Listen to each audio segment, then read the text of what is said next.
Welcome to the Real Estate Pros Show, where we interview real estate investing professionals from coast to coast, as well as the service providers that serve the real estate investing industry. Our goal is simple: share what's working now to help you improve and scale your business to the next level and meet the pros that can help you get there. Real Estate Pros is powered by Investor Fuel, America's leader in helping real estate investors and professionals build the business you need to live the life you've always dreamed of. Let's start today's show. Property insurance for real estate investors doesn't have to be difficult, but it does need to be there to protect you when you need it. MyInvestorInsurance.com not only provides insurance at 15 to 30% cheaper than traditional agencies, it's built specifically for real estate investors like you. You can set up an account in about 2 minutes, get quotes on properties, turn on and turn off insurance for your fix and flip or rental properties in around 2 minutes without having to talk to anyone directly, all through our portal. There's no better way or faster way to make sure you've got the coverage you need to protect you, and no more lengthy policies either. Once you're set up, you're billed monthly and prorated by the day for however long your policy is active. It's powered by MSI, the third largest independent MGA, with 1.5 million customers and more than $1 billion in cumulative premiums written. Get set up today in about 2 minutes at myinvestorinsurance.com/fuel. Welcome to the show, where we interview the nation's leading real estate entrepreneurs. Welcome back if you're joining us for a second, third, or 100th time, and welcome to it if it's your first. You are in for a treat today. I have Sharon Butler in the studio with me, and she is an absolute phenom. She has probably forgotten more about real estate and real estate investing than most people will ever learn. She's helped 16,000 people get their license, and we're going to have a great conversation. So just remember, at Investor Fuel, we help real estate investors, service providers, and real estate entrepreneurs 2 to 5x their businesses to allow them to build the businesses they've always wanted, to allow them to live the lives they've always dreamed of. That being said, Sharon, welcome to the show. Thank you for having me. This is going to be a fun conversation.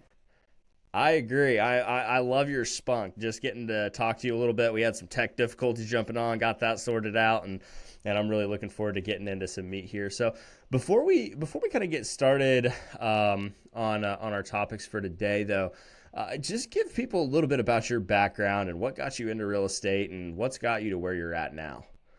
That is such a wild question. People always ask me, what made you know that you wanted to invest in real estate?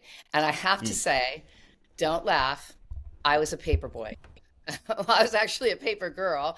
And my brother and I started working together when we were kids because in those days, they didn't allow paper boys that were girls. So I used my brother as my business partner. We used his name. We started our newspaper route. And the thing that attracted me all the time was when you open up the Sunday paper and you see the real estate ads. And I'm just like, I want to buy a house. I'm like 10. I want to buy a house. And so when I was 18, I bought my first property. Wow.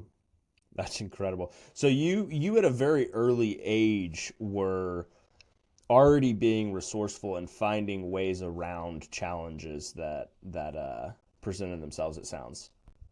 Absolutely. And I think, I really feel that your parents really need to gear you towards learning about money. I think we have a broken system in the fact that a lot of people don't even think about saving their money. And, I don't know if you know that show, The Brady Bunch. Yeah, absolutely. Well, I was an extra on the Brady Bunch, and every dollar I made went into my savings account, and every dollar I made as a paper girl went into my savings account. And then when I was 18, back in 1979 or so, I literally had $25,000 to buy my first property. But When the you were thing that 18. yeah, I knew I wanted to buy it when I was younger, but I couldn't because I couldn't get a contract.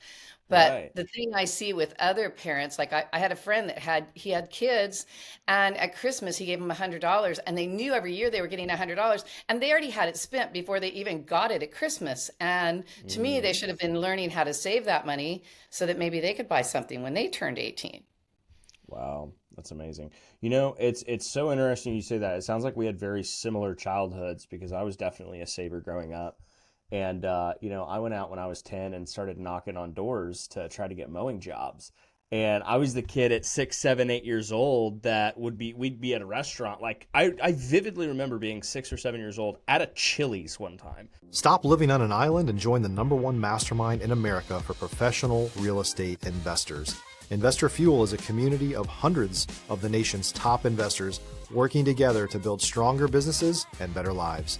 In addition to the amazing community of real estate investors acting as a board of advisors for one another, Investor Fuel members have access to 100% funding on purchase and repairs for our members only, a health insurance program, and benefits and discounts that more than pays for the membership of most of our members, meaning it's actually costing you money to not be a member of Investor Fuel. If you're looking to scale your business and build a business that allows you to live the life of your dreams, please visit investorfuel.com today and book a call with our team.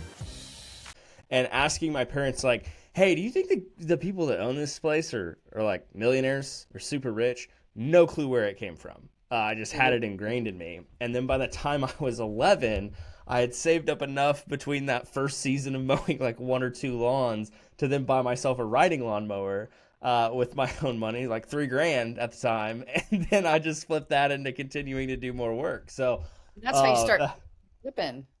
Exactly.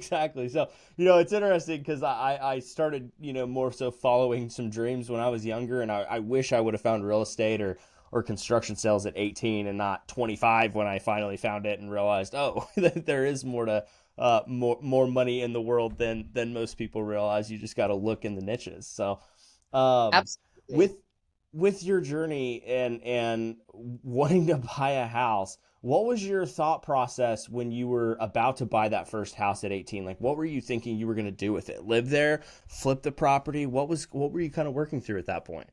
All right, so back in the early 80s, not late 1970s, early 80s, they were still building brand new construction all over California. And I found the perfect place. I was engaged. I mean, back in those days, you got married young and you had kids young. I did the first part. I got married young, but I didn't have kids young. And we were looking to get married and I believe strongly in my heart that rent is throwing money away. It's like take your cash, put it in the toilet and flush it, and that's rent. And I knew I wanted to move out when I was 18 because at that time in my life, my dad and I didn't get along very well. And so I'm just like, I'm going to grow up. I'm going to get married. I'm going to, definitely buy something before I get married. And I don't want to rent. So I never rented in the very beginning until I went through that divorce, that fun part. But, I just knew that I wanted to buy. And so we watched the place be built. And then guess what happened? Right when it was done, we picked our flooring, everything was ready. Interest rates went from 8 to 18.5%. Now, Wow. in today's day and age, we have people that are freaking out about buying something at 6.5, 7%. And in 1980, we still went, I'm still buying. I still want to buy a property. I'm still not going to rent and throw money away. And we worked around ways to buy property. And that's how creative financing came out. And creative financing was where sellers would carry back the money and you would find a way to get the money so that you could buy it. I mean, we still wanted to buy, and it even got up to 27%. It was crazy. Wow. And we have people Now, complaining about 6.5, 7. do you think though that because properties were 30, 40, 50, and maybe not California, but your average family house for 80 grand 40 years ago at 12% interest is a little bit different to chew than your average house being, 450 grand with 6% now. Do you think that there was any factor to that, or? Well, the thing is what people don't realize is, okay, my job that I was doing at that time, I think I was making maybe $3.85 an hour. So how much is the average person making now? I mean, it's all relative. And that's why when people go, well, I'm going to wait. And I could tell you so many stories. I just did a deal where people ask me, how long is it going to take me to find a house? I'm like, well, if you're working with me, 45 days. If you're working with somebody else, 6 months to a year, it depends on how qualified they are. And so when you're asking about the price, by the way, my condo that I fell out of escrow was 85,000. And when the interest Nice. rates changed, when the interest rates changed, I was then qualified for 58,000. But I had $25,000 down.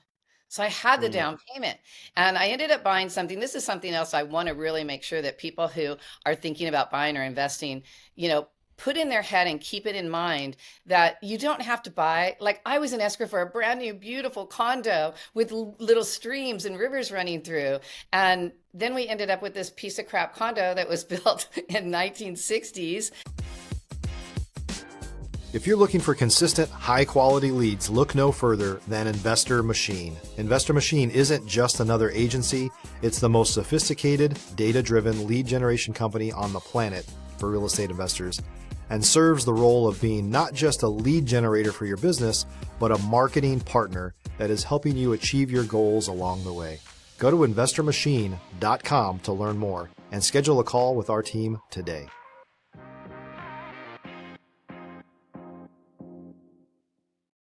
And it wasn't even a condo, it was an apartment complex that a developer purchased, and he changed them into what we call co-ops. And because in those days, I didn't know as much as I know now, I didn't know it was a co-op. I just knew that I was buying it. This guy was going to carry the papers, and I was going to have it until everybody tried to start selling them, and we couldn't sell them because with a co-op, you can't finance it in California. Oh, wow. So what So did I you do? didn't What was the buy. creative solution to that? Well, and the thing is people think they have to buy their perfect property the first time. And even if they don't want to be an investor, they think they have to have the perfect property the first time. And really, this condo that I still have, by the way, is not the perfect property. It's a rental now, but you know what? You rent that one out and you get the next one and the next one. And people tell me, they go, I don't want to be an investor. Okay, but to me, it's my next question is, how many kids are you going to have? I always ask people that, how many kids are you going to have? If you're going to have 3 kids, you should have 3 investment properties, because that way, when they grow up, they can use that for college, or they can use that as their first stepping stone to get into a property. I'm all about trying to make sure that people know that, houses are only going to get more expensive. Yeah, we may have a crash, but I really doubt that we're going to go that low that you're going to be able to just pick up property super cheap. Sure. Yeah, that makes sense. Like fire sale or something along those lines. That's really good advice about the having an investment property per kid. That's super smart, especially for people to plan that out. Now, so Thank one you. of I the made things that up myself. I love it. So one of the things, that we talked about in the beginning, before we even hopped on to record the show, was we talked about how really what you love doing is teaching other people how to build wealth through real estate. So what are some of the ways that you're actively doing that right now? I mean, I know you have a lot of focus on like even the retail side, it looks like. I mean, helping 16,000 people get licensed. Like, I don't know anybody else that I've talked to who could say they've done it for that many people. But what are some of the ways that some strategies, tactics, tips that you where you even start with people?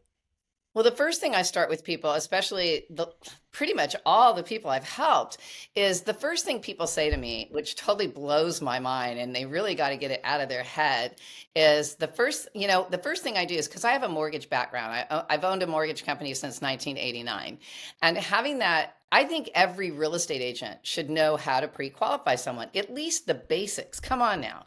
And so I talk to my people on a Zoom call. Before they're allowed to talk to me, they've got to get in front of them all their income, all their debt, so I can figure out and know in my heart what they qualify for.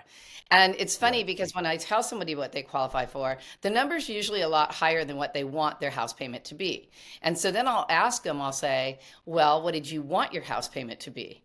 And what cracks me up, it doesn't crack me up, but I feel like, God, I wish I could get this out to the whole world. And maybe starting with doing podcasts with people like you guys, having Stephen going out there and show everybody what you can do, is you can't expect your house payment to be the same price as your rent payment. Because people always say to me, well, my rent's, $2,500 a month. I don't want it any higher than my rent. And so then my next question is, well, you do realize you get a write-off. Because what happens is, here in the United States of America, how we do mortgages, or in California, we don't do mortgages, we do trustees. But the thing is, when you're making your house payment and you're paying your house payment over and over and over and over, for the first 8 to 10 years, you're paying almost 70% interest.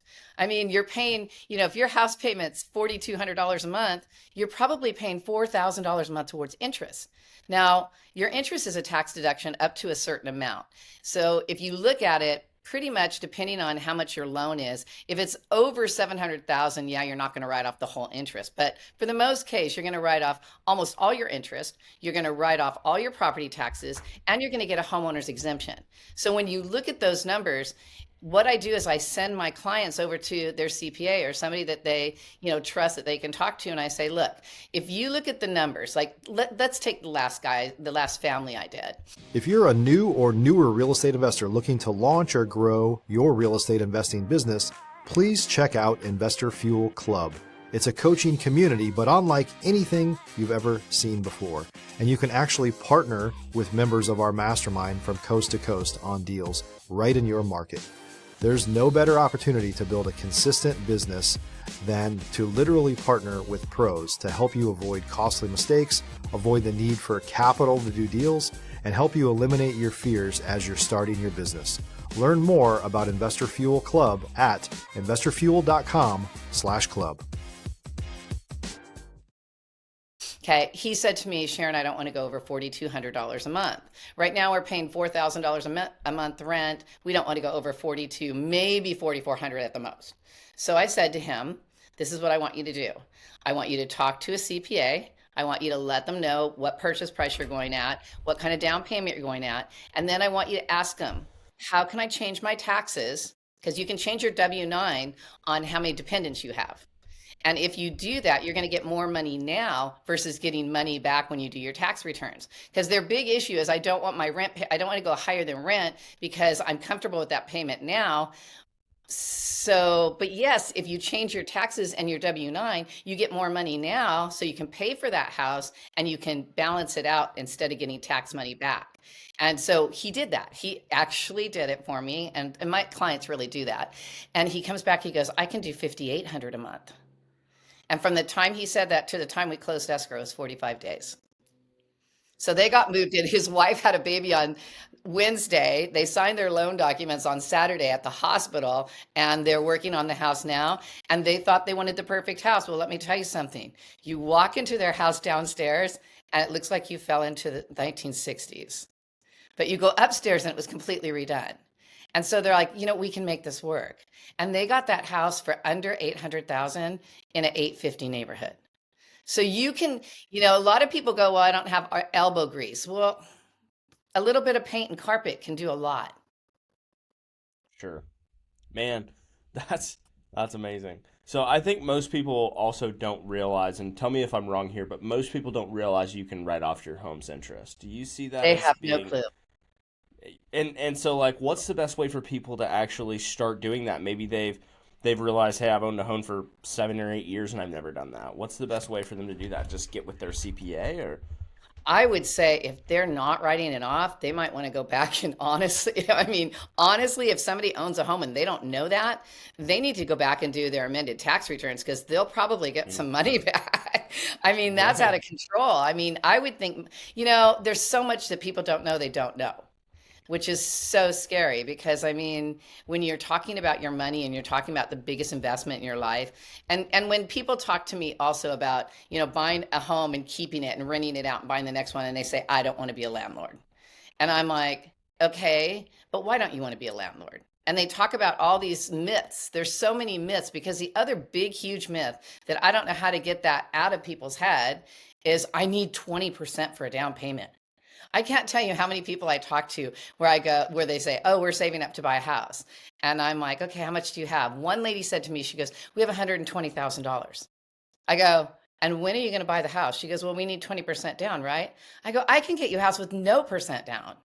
And you have to look at the down payment assistance programs because a lot of people don't understand. And that's why when we talked a little bit earlier is people think that, I can't move into the house until I fix it up, but that's not true. And you want to move into the house first. You want to buy something. That's why when I pyramid from a house that makes sense for me to move into it and go to the next one. Because if you buy something, like a lot of people go, well, you know what, we're going to buy the house we want, and then we're going to think about investing. Okay, so you buy the house you want, you move in and you get a great interest rate. But now, because you're going to buy an investment property, it's going to cost you 1.5 points more on the cost and 0.5% more on the interest rate. Whereas if you buy the small one, live in it for a little while, you only have to really be in it for a year before you can refinance it, take some money out, rent it, and go on to the next property. How about that? Yeah, 100%. So much to learn. Which, and you spoke about this a little bit ago as well about us having a better education surrounding money. For those of us that weren't raised with parents that really talked about money, maybe it was taboo, maybe they just didn't know what they didn't know. Like, what are some of the best ways for people to start educating themselves on these types of things? Like, where should they even go? Because with all the information that we have that's available nowadays, I think the hardest part is people actually finding information that actually is current, valid, and works. That is a really good question because, as you're saying that, I'm thinking of all the places that I would learn it because, YouTube is such a phenomenal place to learn stuff. The problem is you've got to find the people who aren't throwing you a wad of crap. And because I mean, teaching real estate, there's other people that also teach real estate, obviously, but I'm one of the few people that's actually a real estate broker who actually does real estate, who actually does loans. And I'm up against people who have never sold a piece of property in their life and they're trying to teach someone else how to do real estate, which is crazy. So, those are people who, what if you go on and they're not really teaching you how to save money, they're teaching you how to do some kind of investment deal. And to me, I hate to say pinching pennies, but I'm pretty good at saving money doing anything I can. One of the first things I would tell people is, because I have a lot of friends of mine that have young people around them because my friends are young.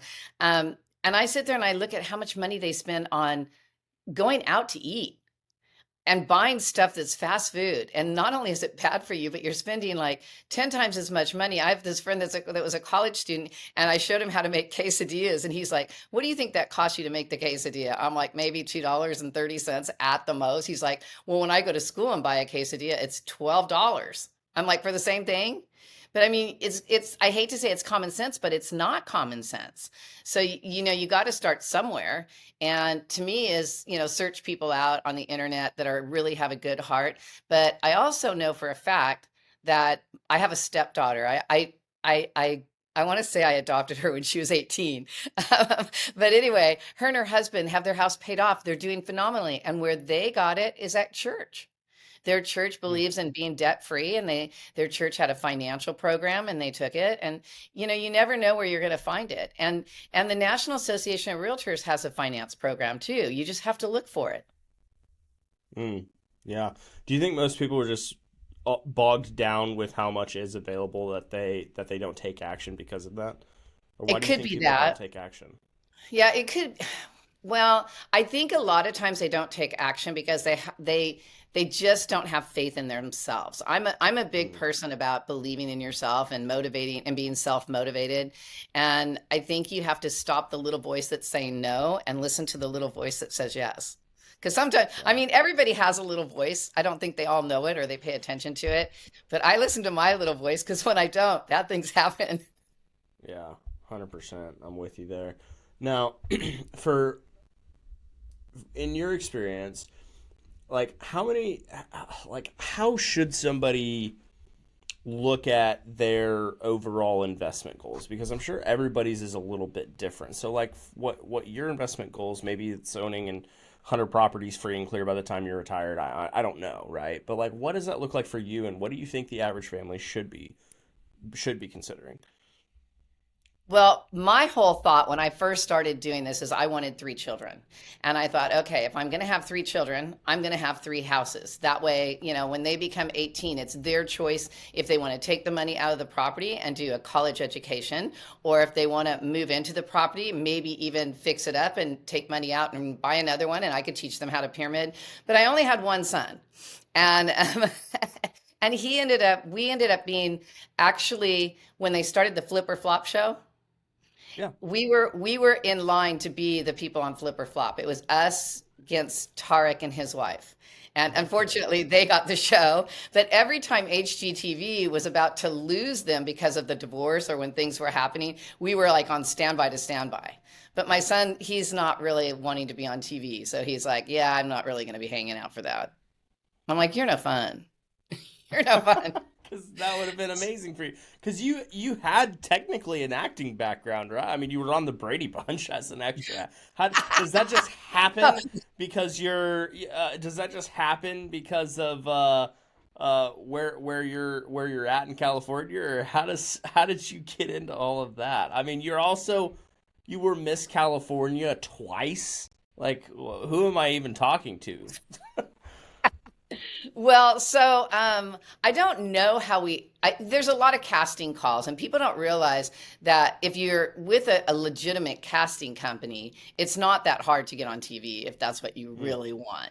But Really? my son, so when I started flipping houses, I fell into flipping houses because I was doing where it was at a time where people were losing their homes. And I'm all about trying to help people keep their home. I mean, if someone has a problem, I'm going to tell them how to talk to their lender, and I'll get them a modification or a forbearance and figure out how they can keep their home. Because the best thing, if you can't do anything to keep your home, you can't make the payment, rent it out, go live with mom and dad for a while, and let the renter make the payments for a while. There's always an option. And, it kills my heart. Like, I just got a call the other day. Somebody I was going to help, I set it all up. I'm like, hey, this is how you could do it. This is how you could structure it. You could actually sell your home to your son-in-law and they can live in it for a while or rent it from you and save the house. He was losing his house because he lost his business because of health problems. And he's like, okay, yeah, I'll let you know. His girlfriend called me the other day and they just lost the house. And I'm just like, I cannot believe in today's day and age that they would lose the property.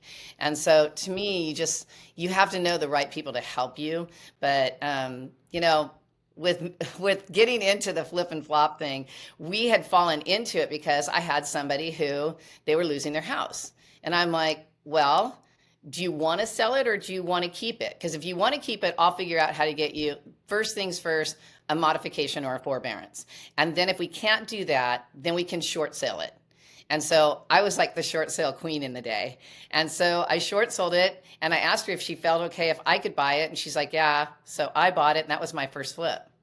So we got it for like 172. I know that's crazy, right? In Chino, 172. We put about maybe $12,000 into it and we sold it for almost 300 grand. Not bad for the first one. So with flip or flop, what happened there was they kept asking, they didn't tell us it was called flip or flop. And so they kept asking us when they're interviewing you to try to do the show, they're like, what do you guys do if you flip a house and it flops? And I'm like, why would we flip it if it's going to flop? And so, unfortunately, I didn't know the show was called Flip or Flop because we don't flop. And they didn't think we were going to have enough drama. But what you have to realize, I was flipping with my literally 16-year-old son. He was doing the construction and I was finding the houses. Right. That's amazing. And let me tell you, we have drama. He argues with me like husband and wife. And he has never called me mom. He's called me Sharon from the day he was born. That is hilarious. Oh my goodness. Well, so let me ask you this. If you had to go back to the beginning of everything, you're 18, about to buy your first house, but you were able to take all of your experience, insights, wisdom, failures that you've gained today. If you could take all that back to the beginning, what would you do different and what would you do the same? I really don't want to say that I mean, what would I do? I'll tell you exactly. Now that you let me think about it, I would not have let my son's father let me sell that last house. Because when I moved to where I'm at, I bought a house for 149. It was 1,600 square feet, 3 bedrooms, 2.5 baths. I owed 90,000 on it. And he told me, well, if you want to buy the next property, you have to sell this one. And I was already used to keeping one and, keeping it, renting it out, keeping it and renting out. And he didn't want to be a landlord. So I would not have listened to other people. Whether it's my ex-husband or whoever it is, I would have stayed on track and kept buying and selling. I probably would not have, and I know a lot of people might want to be interested in it, I probably would have not started investing out of state. As much as California is difficult on landlords, I would not have bought in Texas. I would not have bought in other states where they don't have the same type of mortgages we have. Yeah, that makes sense. Well, I mean, Sharon, thanks yeah, so much. it's cheaper to buy. It's a lot cheaper to buy in other states, but you get what you pay for. Right, for sure. Well, Sharon, thanks so much for being here. If people want to connect more with you, see what you're working on, learn more about you, where should they go for that? Oh my God, that's so easy. So I'm all over social media. I have a YouTube channel called Making Money in Real Estate with Sharon Butler, and I put my phone number out there all the time. My business partner, she's like, I can't believe your phone number's out there floating around. I'm like, yeah, but to me, here's one thing that I definitely want to mention is I see people take these classes. Have you ever seen those signs on the street that are yellow with the black writing and it says work with an investor? Oh Okay. yeah. To be able to do those classes, they're like $2,500 a piece. Why Hmm. would you spend $2,500 when you could just hire someone like me to teach you step by step? That's my best advice. Don't pay for a class. Find somebody that you can work with that's going to help you and teach you so that you can go on your merry way. You bet. Well, you heard it here first, folks. Everyone, I hope you enjoyed today's show. We'll see you in the next episode. Thank you. Thanks for joining us for today's Real Estate Pros Show. You can learn more about the amazing benefits of the Investor Fuel Mastermind community, including surrounding yourself with hundreds of other rock stars, 100% financing for your deals, and members-only discounts from vendors you're likely already using that, as a member of Investor Fuel, will save you more than the cost of your membership. Visit investorfuel.com to learn more. If you're interested in joining us as a guest of this show, please visit investorfuel.com/pros to apply.